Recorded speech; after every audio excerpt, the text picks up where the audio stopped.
नमस्कार, आप देख रहे हैं न्यूज़ नेशन का डिजिटल प्लेटफॉर्म। मैं हूं आपके साथ रोमिता तिवारी और आज हम बात करने वाले हैं हरियाणा विधानसभा चुनाव को लेकर, क्योंकि जैसे ही पहली सूची आई है प्रत्याशियों की, उसके बाद हरियाणा में इस वक्त सियासी घमासान देखने के लिए मिल रहा है। बीजेपी के एक विधायक लक्ष्मण नापा की तरफ से इस्तीफे की पेशकश कर दी गई है, उन्होंने इस्तीफा दे दिया है और अटकलें ये लगाई जा रही हैं कि दरअसल बीजेपी विधायकों के टिकट काटे गए हैं, जिसकी वजह से अब ये नाराजगी खुलकर सामने आ रही है। कई महत्वपूर्ण सवाल हैं जिस पर आज हम बात करने वाले हैं। सबसे पहला सवाल तो यही है कि ये जो नाराजगी है ये बीजेपी पर कितना भारी पड़ने वाली है, और जो सियासी जमीन इस वक्त हरियाणा में बीजेपी की मजबूत है, क्या उस पर कोई बड़ा असर देखने के लिए मिला है। लेकिन उससे पहले जो सूची है उसको लेकर बात करते हैं। 67 उम्मीदवारों की जो सूची है ये बीजेपी की तरफ से जारी की गई है। 90 विधानसभा सीटें हैं हरियाणा में और 5 अक्टूबर को यहाँ पर वोटिंग होनी है। यानी कि आप ये समझिए कि लगभग 1 महीना बचा हुआ है वोटिंग में और 8 अक्टूबर को नतीजे सामने आएंगे। अब ऐसे में जो सूची सामने आई है उसमें कई बदलाव देखने के लिए मिले हैं। 25 नए चेहरों को जगह दी गई है। इसके अलावा 17 ऐसे विधायक हैं जिन्हें टिकट दिया गया है, यानी कि रिपीट किया गया है, लेकिन कई लोगों का टिकट काट भी दिया गया है, जिसको लेकर अब नाराजगी दर्ज की जा रही है। अब 25 जो नए चेहरे शामिल किए गए हैं उसमें कालका से शक्ति रानी शर्मा को टिकट दिया गया है, सुभाष कलसाना को उम्मीदवार बनाया गया है शाहबाद से। इसके अलावा कई ऐसे नाम हैं जो कि नए चेहरे हैं, यानी कि पहली बार चुनावी मैदान में होंगे। लेकिन देखिए, सबसे ज़्यादा जो असर है वो करनाल सीट को लेकर इस वक्त माना जा रहा है, क्योंकि करनाल से सीएम नायब सिंह सैनी जो हैं वो विधायक थे, लेकिन अब उन्हें वहाँ से ना उतार कर लाडवा सीट से उतारा जा रहा है। अब उनकी जगह जो मैदान में होंगे वो भी पहली बार चुनावी मैदान में है, जिनका नाम है जगमोहन आनंद। ये पहली बार चुनावी मैदान में है और करनाल सीट से लड़ेंगे। और करनाल की सीट जो है महत्वपूर्ण इसलिए हो जाती है क्योंकि इस सीट पर जो है वो मनोहर लाल खट्टर की भी अच्छी सियासी ज़मीन रही है। अब देखना ज़रूर होगा कि यहाँ से क्या कुछ समीकरण बनते हैं, लेकिन फ़िलहाल जो बवाल है वो इस बात को लेकर है कि कई ऐसे विधायक हैं जिनका टिकट काट दिया गया है और कई नए चेहरों को जगह दी गई है। इसमें कई ऐसे भी चेहरे शामिल हैं जो दूसरी पार्टियों से बीजेपी में शामिल हुए हैं और उन्हें चुनावी मैदान में उतार दिया गया है।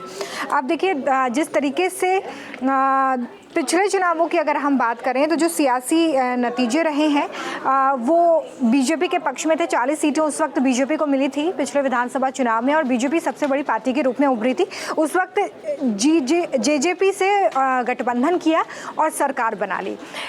लेकिन अब परिस्थितियां थोड़ी सी बदली हुई नज़र आ रही हैं, क्योंकि इस बार 3 जेजेपी विधायकों के टिकट काट दिए गए हैं। और अब सबसे बड़ी बात ये नज़र आ रही है कि जो टिकट काटे गए हैं उसको लेकर नाराज़गी है। अब ये नाराज़गी कितनी भारी पड़ेगी बीजेपी पर, ये ज़रूर देखना होगा। अभी भी 23 जो नए चेहरे होंगे या जो 23 चेहरे होंगे, उम्मीदवार होंगे, उनका इंतज़ार किया जा रहा है, क्योंकि सिर्फ 67 उम्मीदवारों की लिस्ट जो है वो जारी की गई है। लेकिन जो पहली लिस्ट आई है उसमें ख़ास बातें क्या रही हैं ये समझिए। देखिए, पूर्व केंद्रीय मंत्री विनोद शर्मा की पत्नी और अम्बाला शहर की मेयर शक्ति रानी शर्मा, जिनका मैं जिक्र कर रही थी इससे पहले, उन्हें बीजेपी से टिकट दिया गया है और कालका से चुनावी मैदान में उतारा गया है। शक्ति रानी शर्मा जैसे जो हैं उनका नाम इसमें सामने आया था। फिर इसके अलावा पूर्व सांसद और राज्यसभा सांसद किरण चौधरी की बेटी श्रुति चौधरी को भी तोशाम सीट से उम्मीदवार बनाया गया है। ये भी एक महत्वपूर्ण पहलू इस लिस्ट में नजर आता है। इसके अलावा जेजेपी के 3 पूर्व विधायकों को बीजेपी ने टिकट दिया है, जिसमें देवेंद्र, बबली टोहाना, राम कुमार गौतम, इनका नाम शामिल है। और इसके अलावा निर्दलीय जीतने के बाद और बीजेपी में शामिल होने के बाद रणजीत चौटाला को टिकट नहीं मिला है। वो लोकसभा से चुनाव हालांकि हार गए थे, इसलिए शायद ये टिकट उन्हें नहीं मिला। नवीन जिंदल को भी झटका लगा है। बीजेपी ने सावित्री जिंदल, जो कि उनकी मां हैं, उन्हें हिसार से टिकट नहीं दिया है। उनकी जगह मौजूदा विधायक और मंत्री कमल गुप्ता को टिकट दे दिया गया है। तो अभी भी जो 23 सीटें हैं हरियाणा की, उन पर नाम फाइनल होना बाकी है और ये दूसरी लिस्ट जल्द ही आ जाएगी, इस तरह का अनुमान लगाया जा रहा है। अब इसका चुनावी जो कैंपेन है और जो चुनाव के नतीजे हैं उन पर किस तरीके का असर होगा, ये देखना महत्वपूर्ण हो जाता है। लेकिन उससे पहले देखिए, जो लगातार चेंजेस हो रहे हैं वो देखने होंगे। हरियाणा में जिस तरीके से सरकार चल रही थी, उसके बाद मनोहर लाल खट्टर को लोकसभा का टिकट दिया गया, वहाँ से वो हटे और फिर नायब सिंह सैनी को जो है वहाँ से मुख्यमंत्री बनाया गया। तो सबसे बड़ी बात तो यही है कि अब नायब सिंह सैनी के ऊपर ये जिम्मेदारी है कि वो हरियाणा विधानसभा चुनाव में एक बार फिर से उसी तरीके का प्रदर्शन करें जैसा बीजेपी ने इससे पहले चुनाव में किया था। अब ये भी समझना आपके लिए ज़रूरी है कि ये नतीजे जो हैं वो कितने महत्वपूर्ण हो जाते हैं। तो देखिए, उन नतीजों पर बात करने से पहले जो बीजेपी की लिस्ट आई है उसमें जो बड़े नाम हैं उनको आपको हम बता देते हैं। लाडवा सीट से नायब सिंह सैनी जो कि मुख्यमंत्री हैं सूबे के, वो चुनाव लड़ेंगे। इसके अलावा अनिल विज जो कि हरियाणा के गृह मंत्री हैं, अम्बाला कैंट से चुनावी मैदान में हैं। कालका से शक्ति रानी शर्मा होंगी, अटेली से आरती सिंह राव और सोहना से तेजपाल तंवर, इन्हें टिकट दिया गया है। तो ये तमाम नाम जो हैं वो इस लिस्ट में नज़र आते हैं। गौर करने वाली बात ये भी है कि 2014 में पहली बार हरियाणा में बीजेपी ने अपनी सरकार बनाई। इससे पहले से बीजेपी की सरकार यहाँ पर नहीं रही थी। उस वक्त जब 2014 में चुनाव हुए थे तब बीजेपी ने पहली बार यहाँ पर जीत हासिल की और उस वक्त 47 सीट्स जो है वो आई, यानी कि बहुमत का आंकड़ा जो है वो बीजेपी ने यहाँ पर हासिल किया था और अपने दम पर यहाँ पर सरकार बनाई थी। तब INLD के पास 19 सीटें थी और कांग्रेस के पास 15 सीटें थी, यानी कि INLD दूसरे नंबर पर और कांग्रेस तीसरे नंबर पर थी। लेकिन 2019 में एक बार फिर से हरियाणा में जब विधानसभा चुनाव हुए तो वहाँ पर एक अलग तस्वीर निकलकर सामने आई। उस वक्त बीजेपी 40 सीटों के साथ सामने आई, सबसे बड़ी पार्टी बनी। इसके अलावा कांग्रेस का जो कारवा है वो 31 सीटों पर ही आकर रुक गया और नई नवेली जननायक जनता पार्टी JJP जो है उसके 10 विधायक बने, जिसके बाद ये गठबंधन हुआ और यहाँ पर सरकार चली। लेकिन किस तरीके से असर होगा, हमारे साथ हमारे कुछ सहयोगी भी हैं, चलिए उनसे हम बातचीत करेंगे। तो हरियाणा में इस वक्त जो चुनावी समीकरण है उसके हिसाब से क्या कुछ हो सकता है।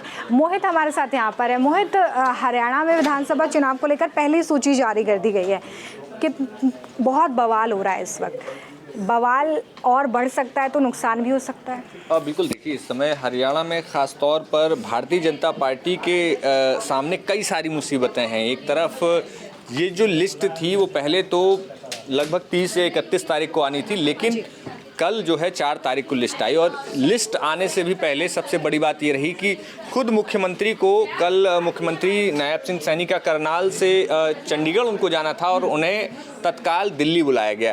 तो ख़ास तौर पर ये लिस्ट भाजपा में इस वक्त जो नाराज़गी थी, जो तमाम नेता चेतावनी तक सीधी दे रहे थे कि अगर इस बार हमको टिकट नहीं मिलेगा तो इसका परिणाम हम भी देखने के लिए बिल्कुल बिल्कुल तमाम नेताओं ने इस्तीफा तो दिया ही दिया। अगर हम बात करें खास तौर पर कुछ स्पेसिफिक नेताओं की, अहिरवाल की अगर हम बात करें तो वहाँ पर राव नरवीर सिंह को भारतीय जनता पार्टी ने इस बार टिकट दे दिया। वो खट्टर की पहली सरकार में PWD मंत्री थे। 2019 की बात करें तो 2019 में उनका टिकट काट दिया गया था। उन्होंने कहा था कि इस बार तो मैं मान गया लेकिन अगली बार मैं चुनाव जरूर लड़ूंगा। इस बार चुनाव से ठीक पहले उन्होंने कहा था कि मैं चुनाव इस बार 100% लड़ूंगा, चाहे पार्टी टिकट दे या ना दे। तो ये वो चुनौतियां, भारतीय जनता पार्टी लगातार इन चुनौतियों से जूझ रही थी। चाहे फिर वो मनोहर लाल खट्टर के तमाम OSD थे जगह जगह तमाम सीटों पर जो चाह रहे थे कि मनोहर लाल खट्टर की नज़दीकियों का उनको फ़ायदा मिले, उनको टिकट मिल जाए। तो इसके साथ कई सारे खेमे जो हैं भारतीय जनता पार्टी में हैं और ख़ास तौर पर एक फीडबैक जो है इस चुनाव में ख़ास तौर पर 2024 के बाद जिस तरीके से भारतीय जनता पार्टी को झटका लगा, ख़ास तौर से हरियाणा में झटका लगा, 10 में से 5 सीटें हो गई, तो वहाँ पर राष्ट्रीय स्वयंसेवक संघ की भी भूमिका काफ़ी अहम हो गई थी। कई सारी सीटों पर जो चेहरे तय किए गए उसमें संघ की भूमिका काफ़ी अहम दिखाई देती है। तो इस मामले में इस लिहाज से भारतीय जनता पार्टी के लिए ये जो लिस्ट है अभी भी कई सारे नाम बाकी हैं, यानी कि आप बिल्कुल 23 नाम बाकी हैं और वो नाम बिल्कुल ऐसे हो सकते हैं जिनमें और ज़्यादा नाराज़गी देखने को मिल सकती है। लेकिन फिलहाल भारतीय जनता पार्टी के सामने चुनौती ये है कि ये जो नाराज़गी का एकदम से विस्फोट ना हो जाए, कहीं उसको पार्टी को उसका खामियाजा ना उठाना पड़े, ये बड़ी चुनौती है।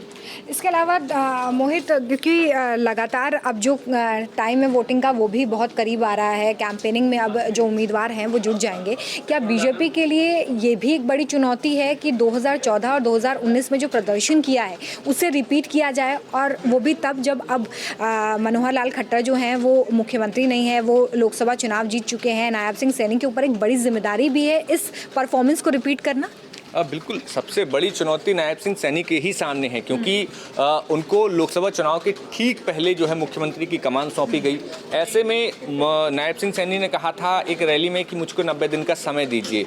90 दिन पूरे नहीं हुए थे और लोकसभा की आचार संहिता लग गई। अब आचार संहिता में तो आप नई घोषणा कर भी नहीं सकते, तो वो जितने वक्त तक मुख्यमंत्री रहे हैं उनमें सिर्फ उनके सामने कई सारी चुनौतियां, जो आरोप विपक्षी लगाते हैं कि सिर्फ घोषणाएं की हैं मुख्यमंत्री ने कोई काम नहीं किया, जो कांग्रेस आरोप लगाती है।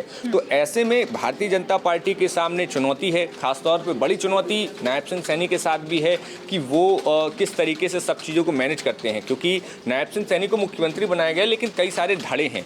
आप बात कीजिए पूर्व गृह मंत्री अनिल विज की, वो अपनी अलग नाराजगी उनकी दिखाई देती है कई मौक़ों पर। अनिल विज ने तो यहाँ तक कह दिया था कि मैं अपनी अम्बाला कैंट की सीट पर ही फोकस करूँगा और इसके अलावा जो बाकी राज्य है उस पर पार्टी फोकस करेगी। और इसके साथ ही जब केंद्रीय चुनाव समिति की जो राज्य की 2 समितियां बनाई गई थी उनमें भी अनिल विज का नाम गायब था।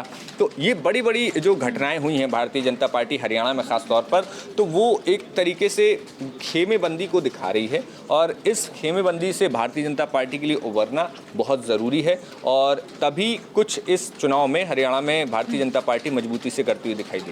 चलिए, बहुत शुक्रिया मोहित हमारे साथ जुड़ने के लिए। तो देखिए, हरियाणा विधानसभा चुनाव में इस वक्त क्या समीकरण बन रहे हैं, इस पर हम डिस्कस कर रहे थे। रहेगी इस बड़ी खबर पर नज़र। फिलहाल बहुत शुक्रिया हमारे साथ इस लाइव में जुड़ने के लिए।